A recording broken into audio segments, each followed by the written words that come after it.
সারা বিশ্ব অবাক হয়ে বলছে সাবাস বাংলাদেশের ছাত্র জনতা। জাতির উদ্দেশ্যে ভাষণে ডক্টর মোহাম্মদ ইউনূস নতুন দেশ গড়ার প্রত্যয়। শপথ নিলেন প্রধান উপদেষ্টা ডক্টর মোহাম্মদ ইউনূস সহ অন্তর্বর্তী সরকারের 15 উপদেষ্টা। পাঠ করান রাষ্ট্রপতি, বাকি 3 জন নেবেন পরে। স্বৈরশাসক হাসিনার অবসানে রচিত হয় নতুন স্বপ্নের প্রেক্ষাপট। দীর্ঘ সংগ্রাম আর রক্তের বিনিময়ে দ্বিতীয়বার স্বাধীন হয় বাংলাদেশ। আইজিপির নির্দেশে থানায় ফিরেছেন পুলিশ কোর সদস্যরা। কর্মস্থলে যোগ দিয়েছেন অনেকে। নিরাপত্তা নিয়ে এখনো শঙ্কা। এবং শিক্ষার্থীদের সঙ্গে সম্মিলিতভাবে কাজ করতে কর্মকর্তাদের বলেন ভোক্তার মহাপরিচালক। বাজার নিয়ে গুজবে কান না দেওয়ার পরামর্শ।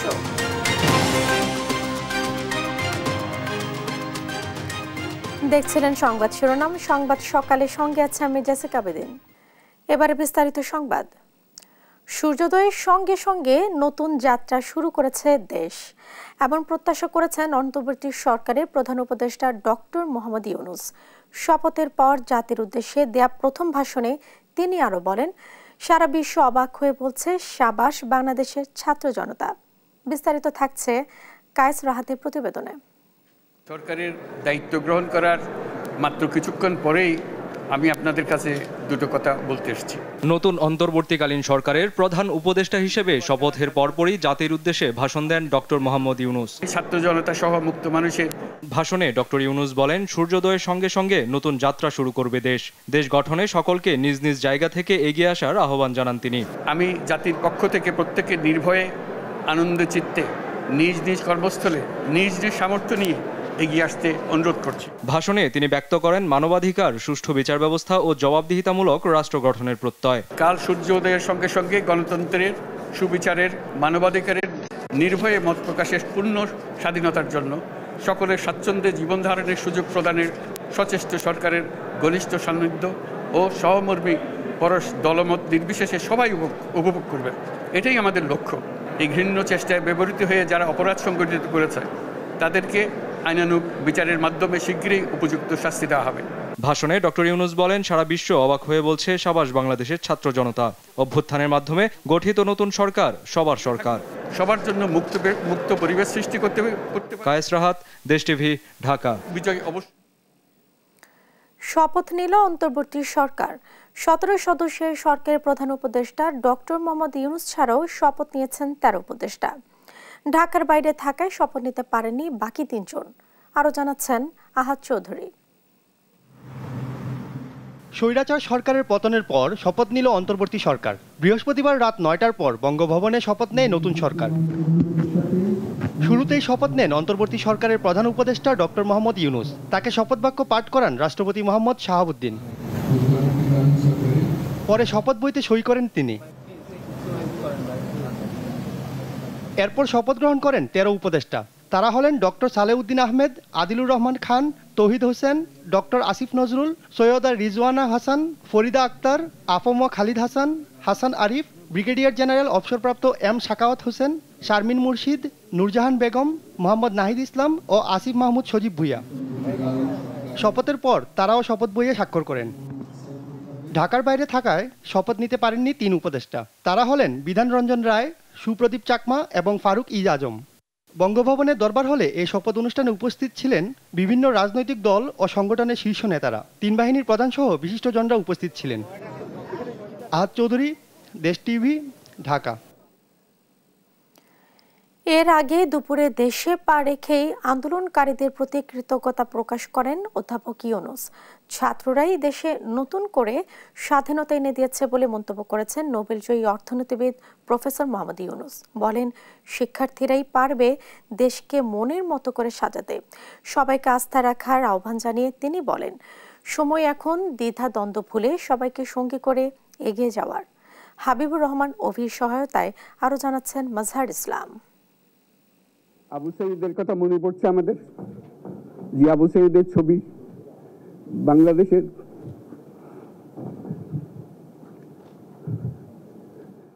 ছাত্র আন্দোলনের প্রথম শহীদ আবু সাইদের নাম মুখে আসতেই কণ্ঠ ভারী হয়ে আসে প্রফেসর ইউনূসের।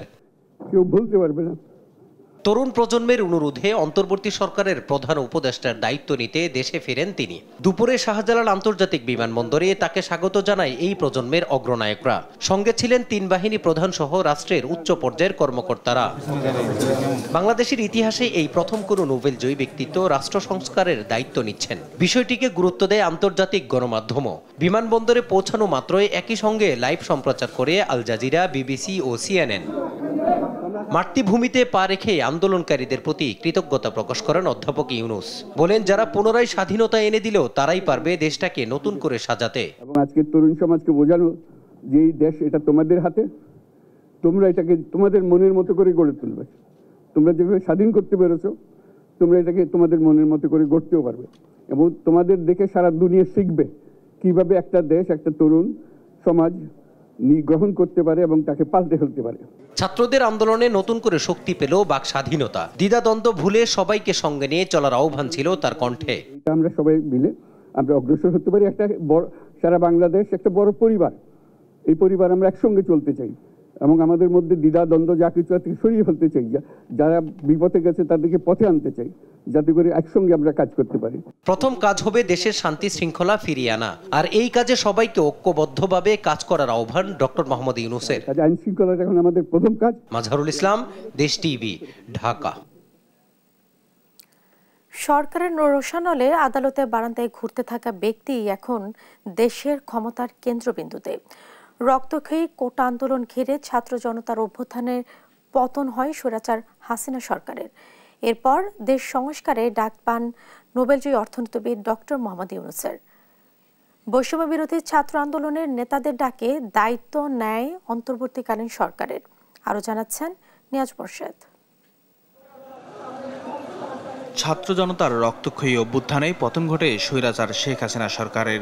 এবার রাষ্ট্র সংস্কারের পালা। তাই রাষ্ট্র পরিচালনার জন্য ছাত্র জনতা বেছে নিয়েছেন নোবেলজয়ী ডক্টর মোহাম্মদ ইউনূসকে। 1940 সালের 28 জুন চট্টগ্রাম হাটহাজারী বাথুয়া গ্রামে জন্মগ্রহণ করেন doctor Yunus. Chittagong collegiate school, Chittagong college ও ঢাকা বিশ্ববিদ্যালয় থেকে শেষ করেন পড়াশোনা। এরপর শুরু করেন চট্টগ্রাম বিশ্ববিদ্যালয়ে অধ্যাপনা। 1965 সালে যুক্তরাষ্ট্রের ফুলব্রাইট স্কলারশিপ লাভ করেন তিনি। 1971 সালে ভ্যান্ডারবিল্ট বিশ্ববিদ্যালয়ের graduate programme in economic development থেকে অর্থনীতিতে PhD ডিগ্রি অর্জন করেন। 1969 থেকে 1972 সাল পর্যন্ত ইউনূস মাফ্রিসবোরোতে মিডল টেনেসি স্টেট ইউনিভার্সিটিতে অর্থনীতির সহকারী অধ্যাপক ছিলেন। এরপর 1971 সালে মুক্তিযুদ্ধের সময় একটি নাগরিক কমিটি প্রতিষ্ঠা করেন তিনি। যুক্তরাষ্ট্রে মুক্তিযুদ্ধের পক্ষে সমর্থন সংগ্রহে বাংলাদেশ ইনফরমেশন সেন্টার প্রতিষ্ঠাও করেন তিনি। মুক্তিযুদ্ধের পরে ফিরে আসেন দেশে। নুরুল ইসলামের নেতৃত্বে সরকারের পরিকল্পনা কমিশনে নিযুক্ত হন ডক্টর ইউনূস। 1976 সালের কথা। গ্রামে গ্রামে ঘুরতেন দরিদ্র মানুষের জন্য কিছু করার জন্য। শুরু করেন নবযুগ তেভাগা খামার। আর স্লোগান ছিল, জমি যার সে পাবে 1 ভাগ, আর যে বীজ সার দেবে সে পাবে 1 ভাগ, আর যে পানি দিবে সে পাবে 1 ভাগ। 1983 সালের অক্টোবরে প্রতিষ্ঠা করেন গ্রামীণ ব্যাংক। দরিদ্র আর পিছিয়ে পড়া মানুষের জন্য চালু করেন ক্ষুদ্র ঋণ কার্যক্রম, যার মধ্যে থাকে গৃহঋণ, মৎস্য খামার এবং সেচ ঋণ প্রকল্প। 2006 সালে গ্রামীণ ব্যাংক প্রতিষ্ঠা, ক্ষুদ্র ঋণ প্রতিষ্ঠা ও ক্ষুদ্র ঋণ ধারণার জন্য নোবেল শান্তি পুরস্কার লাভ করেন ডক্টর ইউনূস। 2007 সালে সেনা সমর্থিত তত্ত্বাবধায়ক সরকারের আমলে -2 ফর্মুলায় চেয়েছিলেন দল গঠন করতে, যা তার জন্য পরবর্তীতে কাল হয়ে দাঁড়ায়। আওয়ামী লীগ সরকার গঠনের পর তাকে গ্রামীণ ব্যাংকের দায়িত্ব থেকে সরিয়ে দেওয়া হয়। বিভিন্ন পক্ষকে ব্যবহার করে দেওয়া হয় মামলা, দেওয়া হয় সাজাও। 2024 সালে হাসিনা সরকার পতনের পর সাজা থেকে মুক্তি দেওয়া হয় ডক্টর ইউনূসকে। সেই সাথে অন্তর্বর্তী সরকারের প্রধান করে দায়িত্ব দেওয়া হয় শান্তিতে এই নোবেল জয়ীকে। নিয়াজ মোর্শেদ, দেশ টিভি, ঢাকা। দেশে উদ্ভূত পরিস্থিতি দ্রুতই ডক্টর ইউনূসের মতো যোগ্য নেতৃত্ব নিয়ন্ত্রণ করতে পারবে বলে আশাবাদ জানিয়েছেন বিএনপি মহাসচিব মির্জা ফখরুল ইসলাম আলমগীর। অন্তর্বর্তী সরকারের অধীনে যত দ্রুত সম্ভব নির্বাচন দেওয়ার দাবিও জানান তিনি। বিস্তারিত জানাচ্ছেন সাইফুল রিপন। ছাত্র গণ অভ্যুত্থানে আহত শিক্ষার্থী সহ সাধারণ মানুষের খোঁজ খবর নিতে রাজধানীর national institute of traumatology and orthopaedic রিহ্যাবিলিটেশনে যান বিএনপি মহাসচিব মির্জা ফখরুল ইসলাম আলমগীর। এ সময় তার সঙ্গে ছিলেন দলের স্থায়ী কমিটির সদস্য মির্জা আব্বাস।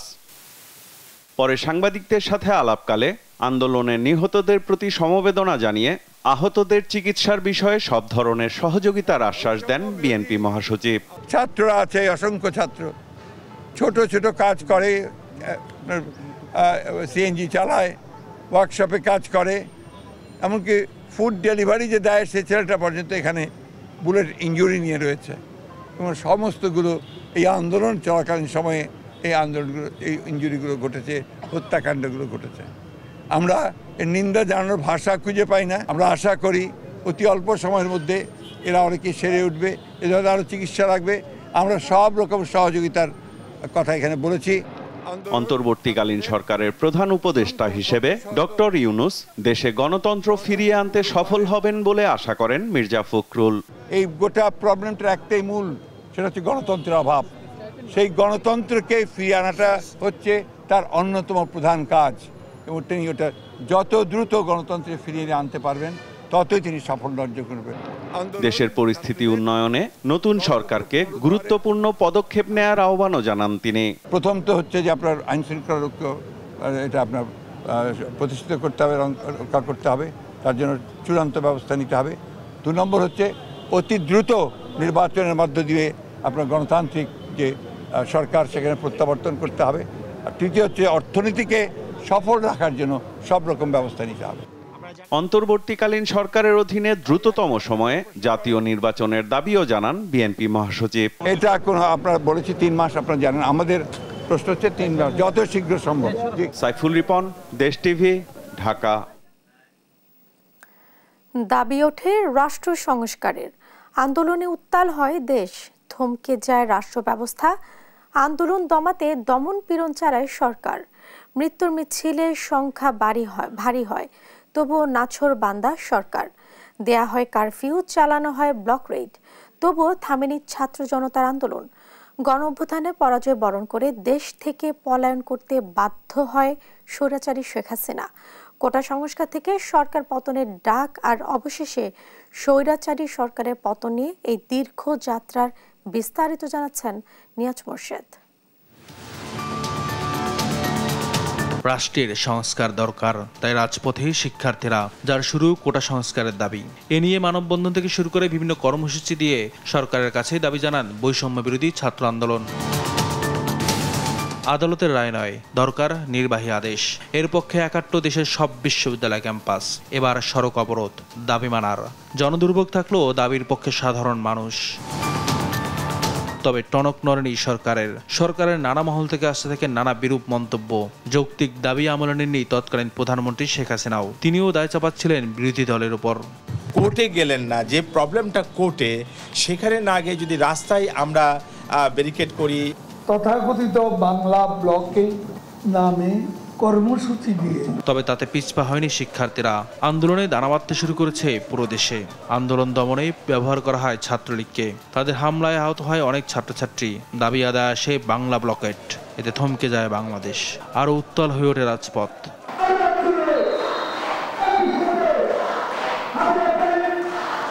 সংবাদ সম্মেলনে শিক্ষার্থীদের দাবি না মেনে উল্টো দেওয়া হয় রাজাকার অপবাদ। মধ্যরাতে হলে হলে স্লোগান ওঠে, কে রাজাকার কে রাজাকার। প্রতিবাদের আগুন মুহূর্তেই ছড়িয়ে পড়ে সারা দেশে। জাতির উদ্দেশ্যে দেয়া ভাষণও শিক্ষার্থীদের এক প্রকার হুমকি দেন স্বৈরশাসক শেখ হাসিনা। মুক্তিযোদ্ধাদের নাতিপুতিরাও পাবে না, তাহলে কি রাজাকারের নাতিপুতিরা পাবে? আন্দোলন দমনে শক্তি প্রয়োগ করে সরকার। সংঘর্ষবাদে পুলিশ আর আন্দোলনকারীদের সাথে। রংপুরে পুলিশের গুলিতে নিহত হয় আবু সাইদ। তীব্র সমালোচনায় মেতে ওঠে পুরো দেশ। ছাত্রদের সঙ্গে যুক্ত হয় সাধারণ জনতা। বাড়তে থাকে আহত আর নিহতের সংখ্যা। পরিস্থিতি নিয়ন্ত্রণের বাইরে অনির্দিষ্টকালে কারফিউ জারি করে সরকার। বন্ধ করে দেওয়া হয় বিশ্ববিদ্যালয় সহ সব শিক্ষা প্রতিষ্ঠান। হল থেকে জোর করে বের করে দেওয়া হয় শিক্ষার্থীদের। এরপরও দমেনি শিক্ষার্থীরা। রক্তাক্ত আন্দোলনের মুখে অনেকটা কৌশলী হয় সরকার।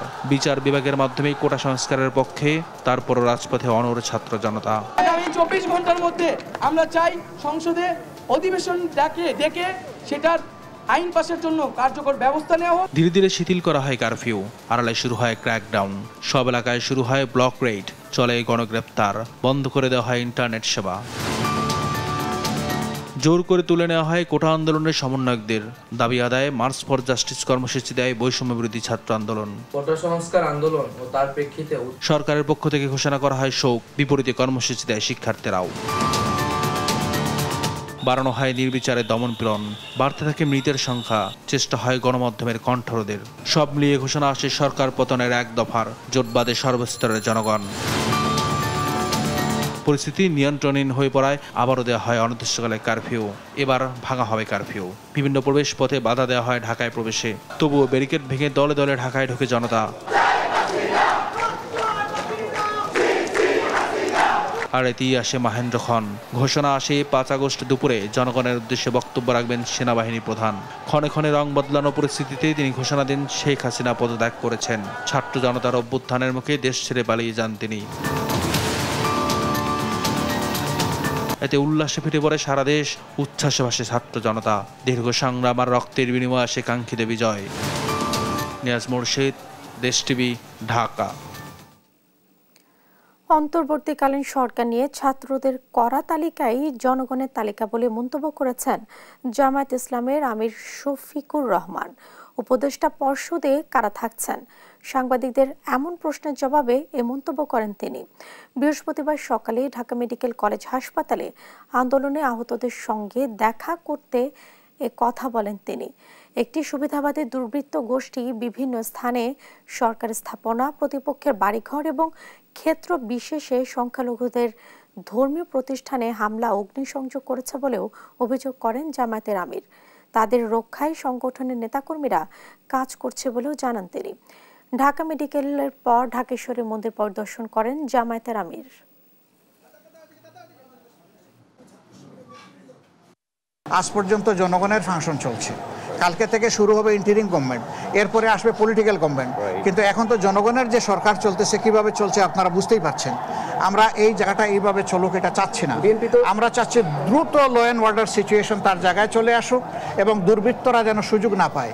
কর্মকর্তাদের শিক্ষার্থীদের সঙ্গে সম্মিলিতভাবে কাজ করতে বললেন ভোক্তা অধিকারের মহাপরিচালক AHM শফিকুজ্জামান।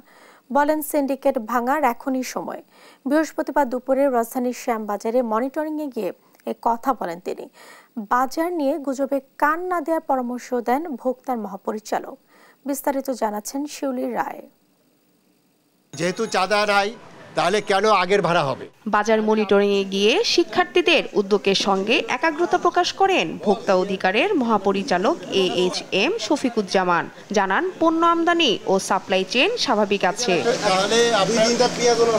সড়কে চাঁদাবাজি নেই জানিয়ে মালামাল পরিবহনে ভাড়া কমাতে ব্যবসায়ীদের প্রতি আহ্বান জানিয়েছেন ভোক্তা অধিকারের মহাপরিচালক। রাজধানীর শ্যামবাজারে মনিটরিংয়ে গিয়ে তিনি এই কথা বলেন।